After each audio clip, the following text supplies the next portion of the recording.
रहीम नाज़रीन अस्सलाम वालेकुम, मैं हूं इमरान हुसैन। नाज़रीन, आज 30 अक्टूबर है, दिन है जुमेरात का और साल 2025। आप देखने वालों का बहुत बहुत शुक्रिया। तारीख़ की दुरुस्तगी भी आपने कमेंट बॉक्स में करवाई है, तो मैं अपनी गलती पर आपसे माजरत खा हूँ। तो नाज़रीन, पहली खबर से गुफ्तगू का आगाज़ करते हैं। ईमान मिज़ारी, जिनके खामंद अली हादी चट्टा को कल अहाता अदालत से गिरफ़्तार कर लिया गया था, रात गए अली हादी को रिहा कर दिया गया था। आज जो केस है उनके खिलाफ NCCI का, इदारों के खिलाफ मुतनाज़ा ट्वीट्स करने का, उसमें ईमान मिज़ारी भी पेश हुई हैं, उसमें अली हादी चट्टा भी पेश हुए हैं और अदालत की जानिब से दोनों मुल्ज़मान पे फ़र्द जुर्म भी पड़ी गई है। दोनों मुल्ज़मान पे रियासत के ख़िलाफ़ मुतनाज़ा ट्वीट्स करने पे उनको चार्जशीट किया गया है, उन पर फ़र्द जुर्म लगा दी गई है और आइंदा की तारीख़ पर अदालत ने जो प्रोसिक्यूशन के गवाहान हैं अली हादी चट्टा के ख़िलाफ़, ईमान मिज़ारी के ख़िलाफ़, उन गवाहों को बुला लिया गया है। अदालत की तरफ से जहां प्रोसिक्यूशन के गवाहों को तलब किया गया है, वहीं मुल्ज़मान पे जब फ़र्द जुर्म लगाई गई तो दोनों ने, अली हादी चट्टा ने और ईमान मिज़ारी ने, सेहत जुर्म से इनकार किया। अदालत की तरफ से हुक्म दिया गया अली हादी चट्टा को कि आप अपने ज़मानती मुचलके दोबारा जमा करवा दें, जिस पर अली हादी चट्टा ने कहा कि मैं अपने ज़मानती मुचलके नहीं जमा कराऊँगा, मुझे बेशक आपने 10 साल जेल में रखना है, 10 साल जेल में रख लें। ईमान मिज़ारी ने कहा कि आप जज बनने के अहल नहीं हैं, आप जज रहने के अहल नहीं हैं। दोनों के वकला की जानिब से कहा गया कि देखें, ये वकला हैं, इनकी दीगर अदालतों में भी मसरूफियात होती हैं, तो उस चीज़ को भी टेकिंग केयर किया जाए। जिस पर जज साहब की तरफ से कहा गया, अफजल मुजुक्का साहब की तरफ से कहा गया कि 3 मरतबा पेश ना होने पर केस की समाअत को मुलतवी किया गया, चौथी मरतबा जाके ऑर्डर जारी किया गया। तो आज दोनों मुल्ज़मान को जो है वो चार्जशीट किया जा चुका है। इसके साथ साथ नाज़रीन, अलीमा आपा का जो मुकदमा ATC अदालत में 26 नवंबर के एहतजाज में, उसमें जो स्टेट बैंक है उसने अपनी रिपोर्ट भी पेश कर दी है और स्टेट बैंक की रिपोर्ट में कहा गया है कि जो बैंक अकाउंट्स हैं अलीमा आपा के, अलीमा खान साहबा के, उनको फ्रीज़ कर दिया गया है, यानी मुंजमद कर दिया गया है। लेकिन कोई पेश नहीं हुआ अदालत में, अलीमा खान साहबा पेश नहीं हुई, उनकी लीगल टीम पेश नहीं हुई, उनके वकला पेश नहीं हुए। लेकिन 26 नवंबर के एहतजाज में जो 11 मुल्ज़मान हैं, जिसमें अलीमा आपा भी शामिल हैं, इसमें एक एक्यूज़ हैं आरिफ नामी, जिसने सुपुर्दारी पे अदालत से अपनी गाड़ी हासिल की थी, लेकिन जो ज़मानती मुचलके थे वो जमा ना कराने पे अदालत ने जो आरिफ था उसको जेल भिजवा दिया है। लेकिन यानी अलीमा खान साहबा तो पेश नहीं हुई, लेकिन आज एक और मुल्ज़म को जो है, आरिफ को जो है, जिसने सुपुर्दारी पे अदालत से गाड़ी हासिल की, मुचलके नहीं जमा करवा सका, उसे गिरफ़्तार करके जेल भिजवा दिया गया है। इसके अलावा नाज़रीन, महरंग बलोच, जिनकी नज़रबंदी का मामला है और हाई कोर्ट से चलता हुआ ये मामला सुप्रीम कोर्ट पहुंचा और सुप्रीम कोर्ट का 5 रुकनी बेंच, जिसकी सरबराही जस्टिस अमीनुद्दीन खान कर रहे थे, आइनी बेंच, महरंग बलोच की नज़रबंदी के खिलाफ फैसल सिद्दीकी साहब पेश हुए। जब केस कॉल हुआ तो फैसल सिद्दीकी साहब ने कहा कि हमारा जो केस है वो एग्जेक्टिव के एक ऑर्डर के खिलाफ है। असिस्टेंट कमिश्नर ने महरंग बलोच का जो नज़रबंदी का ऑर्डर जारी कर रखा है, हमारा जो अपील है वो उस ऑर्डर के खिलाफ है, इसमें कोई इंटरप्रिटेशन का इशू नहीं है। तो लिहाजा ये केस आइनी बेंच का नहीं, ये केस रेगुलर बेंच का है। जिस पर अदालत ने कहा कि आपकी बात ठीक है, हम ये केस रेगुलर बेंच को भिजवाने के लिए प्रैक्टिस एंड प्रोसीजर कमेटी को भिजवा देते हैं। तो अदालत ने फैसल सिद्दीकी साहब के दलाइल पर केस सुनने से, मतलब उन्होंने, बेंच ने भी इनकार कर दिया, इंसिस्ट नहीं किया। अदालत ने जो प्रैक्टिस एंड प्रोसीजर कमेटी है, जिसमें याया फरीद साहब हैं, जिसमें मंसूरी शाह साहब हैं, अमीनुद्दीन खान साहब हैं, उस कमेटी को भिजवा दिया है कि महरंग बलोच की नज़रबंदी का जो मामला है, नज़रबंदी के खिलाफ जो अपीलें हैं, इसे रेगुलर बेंच में लगाएं और इसके लिए बेंच तश्कील दें। तो सुप्रीम कोर्ट में ये डेवलपमेंट हुई है। लेकिन इस्लामाबाद हाई कोर्ट के जज ने अपने साथी खातून जज के खिलाफ जो है तौहीन अदालत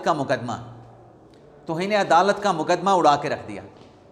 अब नाज़रीन, ये समन रिफत इम्तियाज़ साहबा हैं, इस्लामाबाद हाई कोर्ट की जज हैं, उनके खिलाफ एक खातून लॉयर हैं कलसूम खालिक, उन्होंने कंटेम्प्ट की एप्लीकेशन फ़ाइल की। अब कंटेम्प्ट की एप्लीकेशन क्या थी कि मेरे खिलाफ इस्लामाबाद हाई कोर्ट की खातून जज ने कुछ ऑब्जर्वेशन दी हैं, उन ऑब्जर्वेशंस के कॉन्सिक्वेंस में जो मुझे सुप्रीम कोर्ट का लाइसेंस मिलना था, वो मुझे सुप्रीम कोर्ट का लाइसेंस नहीं मिल सका। मैं सुप्रीम कोर्ट में बतौर वकील, मेरी इनरोलमेंट नहीं हो सके। इस पर वो कार्रवाई मांग रही थी खातून जज के खिलाफ, जिस पर जो बेंच था, जैसे खादिम हुसैन सोमरू का, उन्होंने कहा कि देखें कि एक जो अदालत है, जो एक जज है, वो दूसरे जज के खिलाफ तौहीन अदालत की कार्रवाई नहीं कर सकता है। एक जज दूसरे साथी जज के खिलाफ ऑर्डर पास नहीं कर सकता है, जिस पर कलसूम खालिक ने जो जैसे डोगर साहब का फैसला था, जैसे जहांगीर साहब को काम से रोकने का, जुडिशल वर्क से रोकने का, उस फैसले का हवाला दिया। सोमरू साहब ने कहा कि जिस फैसले का आप हवाला दे रही हैं वो फैसला तो सुप्रीम कोर्ट ने सेट असाइड कर दिया है। जैसे खादिम सोमरू साहब ने कहा कि हर जज का अपना एक तरीका होता है अदालती प्रोसीडिंग को चलाने का, हर जज का अपना कंडक्ट होता है, लेकिन भी किसी के जज के कंडक्ट में अगर कोई क्वेश्चन आता है, वो चाहे चीफ जस्टिस हो चाहे वो जज हो, उसके कंडक्ट का जायज़ा जो है सुप्रीम जुडिशल काउंसिल ले सकती है। एक जज जो है अपने दूसरे जज के खिलाफ ऑर्डर पास नहीं कर सकता। तो अदालत ने एतराज़ात के साथ कलसूम खालिक की जो दरख्वास्त थी उसको नाकाबिल समाअत करार दे दिया कि लगाए गए एतराज़ात बिल्कुल दुरुस्त हैं। लेकिन जो जस्टिस खादिम हुसैन सोमरू साहब ने रिमार्क्स दिए हैं उससे ये बात वाज़ेह हुई है कि जो मुकदमा था जहांगीर साहब के ख़िलाफ़, जो एक वकील सिराज की दरख्वास्त थी कि उन्हें भी पार्टी बनाया जाए, उस केस में भी जस्टिस खादिम हुसैन सोमरू साहब ने केस की समाअत से इनकार कर दिया था, जिसके बाद बेंच टूट गया था। तो ये पता नहीं चल पाया था कि खादिम हुसैन सोमरू साहब ने ज़ाती वजूहात के बिना पे उस बेंच में बैठने से, मुकदमा सुनने से इनकार किया था या कोई और वजह थी। तो आज नाज़रीन जो रिमार्क्स आज कलसूम खालिक के केस में जज साहब ने दिए हैं उनमें यह वाज़ेह हो गया है कि जज साहब ने उस बेंच में बैठने से इसलिए इनकार किया था कि साथी जज के खिलाफ केस जो है सुप्रीम जुडिशल काउंसिल जाना चाहिए, सुप्रीम कोर्ट के पास कोई अख्तियार नहीं है। और यहाँ पे नाज़रीन जो आरा हैं उसमें इख्तिलाफ मौजूद है। अब सुप्रीम कोर्ट का जो असद अली केस का जो फैसला है उसमें वाज़ेह तौर पे लिखा गया है कि को वारंटो जज के खिलाफ फाइल हो सकती है, लेकिन हाई कोर्ट जज को काम से रोक नहीं सकती। लेकिन उस को वारंटो पे हाई कोर्ट फैसला कर सकती है, हतमी फैसला कर सकती है। जज को अगर काम से रोकना पड़े तो ये अख्तियार हाई कोर्ट का नहीं, असद अली केस के मुताबिक ये अख्तियार सुप्रीम कोर्ट का हो सकता है, लेकिन वो भी उन हालात में जब नागुज़ीर हो जाए कि जज को काम से रोका जाए, अदरवाइज जज को काम से नहीं रोका जा सकता। अब नाज़रीन आ जाते हैं सोहेल अफरीदी साहब की खबर। नाज़रीन पिछले हफ्ते जो मुलाकात हुई सोहेल अफरीदी साहब की कोर कमांडर पेशावर उमर अहमद बुखारी के साथ, उस मुलाकात का अहवाल तो सोहेल अफरीदी साहब ने बता दिया कि मुबारकबाद देने आए थे, कर्टसी मुलाकात थी और ये वज़ीर आला का ऑफिस है जहाँ पर कोई भी आ सकता है, कोर कमांडर भी आ सकता है। अब इस मुलाकात की खबर नाज़रीन जैसे 3 दिन के बाद निकली, जियो न्यूज़ पे ये खबर रिपोर्ट हुई। शकील फरमान अली ब्यूरो चीफ़ हैं जियो के। अब इस मुलाकात के बाद नाज़रीन एक नई कंट्रोवर्सी सामने आई है, और कंट्रोवर्सी का जो ताल्लुक है वो पाकिस्तान तहरीक इंसाफ के अंदरूनी ज़राए से है, अंदरूनी मामला से है। कंट्रोवर्सी नाज़रीन क्या है? तहरीक इंसाफ के एक अहम ज़रिए ने यह बताया है कि चले मुलाकात तो हो गई, सोहेल अफरीदी की मुलाकात तो हो गई, लेकिन इस मुलाकात की तस्वीर आनी चाहिए थी। जो सोहेल अफरीदी ने core commander Peshawar general Umar Ahmad Bukhari के साथ मुलाकात की है, इसकी तस्वीर क्यों नहीं आई? सीएम ऑफिस को, वज़ीर आला को वो तस्वीर बनवा के उसको पब्लिक किया जाना चाहिए था, इससे एक अच्छा तासुर जाता। अब पीटीआई इस बात को लेके बैठी है, पीटीआई के अहम जो रहनुमा हैं वो इस बात को लेके सोच में पड़े हुए हैं कि यार वज़ीर आला ने मुलाकात कर ली थी तो तस्वीर बना के भी पब्लिक कर देता। अच्छा, कुछ दोस्त कहते हैं कि लामिया जारी कर देता, कुछ पीटीआई के लोगों का कहना है कि तस्वीर भी जारी कर देते। अब इस बात के ऊपर जो है वो थोड़ी बहुत बहस व मुबासा और गौर व फिक्र हो रहा है कि क्यों तस्वीर क्यों नहीं जारी की गई, ये तो जारी होनी चाहिए थी। अब सोहेल अफरीदी साहब को जब मैंडेट मिला है कि अपनी काबीना तश्कील दें, हमारे कुछ साथियों ने, हमारे कुछ बड़े बुज़ुर्गों ने कहा है कि फ्री हैंड जो है वो दे दिया गया है, बल्कि कुछ साथियों ने तो कहा कि फ्री हैंडल दे दिया गया है। अब सोहेल अफरीदी साहब की खान साहब के साथ मुलाकात की जो फहरिस्त दी गई है उसमें सोहेल अफरीदी का नाम शामिल है, लेकिन नाज़रीन खैबर पख्तूनख्वा की काबीना से मुतल्लिक जो चहमगोइयाँ हो रही हैं, जो बाज़ गश्त सुनाई दे रही है, उसमें ये आ रहा है कि मुज़म्मिल असलम साहब जो हैं, ये पीटीआई के बड़े अहम ज़रिए ने बताया है कि मुज़म्मिल असलम साहब काबीना में शामिल होंगे।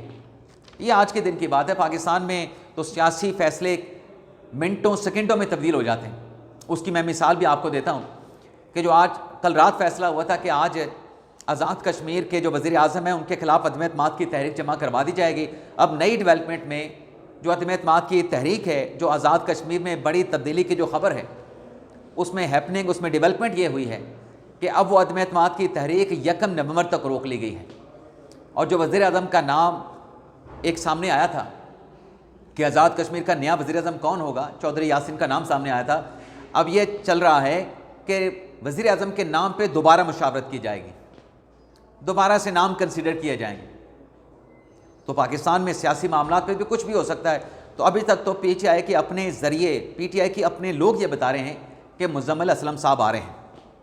लेकिन मुज़म्मिल असलम के साथ साथ जब हमारा ये सवाल था कि बैरिस्टर सैफ भी आएंगे, तो नाज़रीन जानना चाहते हैं क्या कहना था पीटीआई के उस अहम रहनुमा का। उसने कहा जी बंदा बड़ा मुफीद है और बंदे के जो राब्ते हैं वो भी बड़े तगड़े हैं, बंदे के रूट्स भी बड़े डीप हैं। तो पहले फेज़ में ना आया, तो दूसरे फेज़ में लामहला तौर पे बैरिस्टर सैफ भी आ जाएंगे। ये वो इंडिया दे के भी गए हैं। अब बहुत सारे साफ़ियों ने दावा कर रखा है कि ना मुज़म्मिल असलम आएंगे, ना बैरिस्टर सैफ आएंगे। अब साफ़ियों के दावे अपनी जगह पे, लेकिन पीटीआई का जो अहम ओहदे पे बैठा जो शख्स है वो ये बताता है कि मुज़म्मिल असलम तो आ रहे हैं और आइंदा आने वाले दिनों में बैरिस्टर सैफ भी काबीना में इंडक्ट हो जाएंगे, काबीना में उनको भी शामिल कर लिया जाएगा। तो नाज़रीन किसकी बात मानी जाए? आज देखते हैं खान साहब के साथ बैरिस्टर अपने सोहेल अफरीदी की मुलाकात होती है, नहीं होती। 2 फरिश्ते वहाँ पे जमा कराई गई हैं, एक बैरिस्टर अली ज़फ़र की है, एक सलमान कमराला साहब की है, और उसमें 6 नाम हैं। 3 नाम मुश्तरक हैं, 3 नाम मुख्तलिफ हैं। तो देखते हैं मुलाकात होती नहीं होती। लेकिन मौलवी फ़ारूक साहब के मुताबिक ये मुलाकात सोहेल अफरीदी के खान साहब के साथ आज नहीं होने जा रही। जाते जाते नाज़रीन आपके साथ एक और ख़बर भी शेयर कर लें। पाक अफ़गान मुज़ाकरात से मुतल्लिक़ कल जो कोलैप्स हुआ, जो नाकामी का शिकार हुआ, जिस पर ख्वाजा आसिफ साहब ने एक बड़ा डिटेल ट्वीट भी लिखा सोशल मीडिया पे अपने एक्स के हैंडल पे। अब उसके बाद नाज़रीन डेवलपमेंट जो कि कन्फर्म हो गई है, पहले तो कन्फर्म जो है वो इतलात आ रही थी।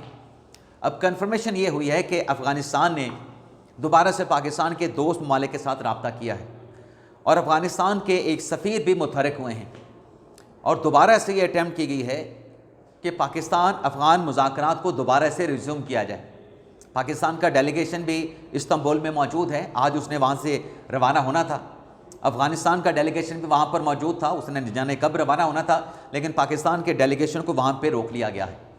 और पाकिस्तान ने भी मुज़ाकरात के बहाल होने पर कंसेंट दे दी है, रजामंदी दे दी है। लेकिन पाकिस्तान की शर्त वही है कि ये जो मुज़ाकरात हैं ये नतीजा खेज़ होने चाहिए। दहशतगर्दी जो बॉर्डर के उस पार से होती है, दहशतगर्द जो बॉर्डर के उस पार बैठे हैं, जिनके ठिकाने हैं, उनके ख़िलाफ़ फैसला कुन कार्रवाई होनी चाहिए। ये सिर्फ ज़बानी दावे नहीं होने चाहिए, ज़बानी कलामी बात नहीं होनी चाहिए। तो पाकिस्तान ये मुज़ाकरात जो कि दोबारा से शुरू होने जा रहे हैं, इसमें अब भी अपने मौक़िफ़ पे जो असूली मौक़िफ़ पाकिस्तान ने लिया है उस पर किसी किस्म का कंप्रोमाइज़ जो है पाकिस्तान नहीं करने जा रहा। तो ये था नाज़रीन हमारा आज का वीडियो लॉग। आपसे इजाज़त चाहते हैं। अल्लाह ताला हम सब का हामी नासर अपनी दुआ में याद रखिएगा। अल्लाह हाफ़िज़।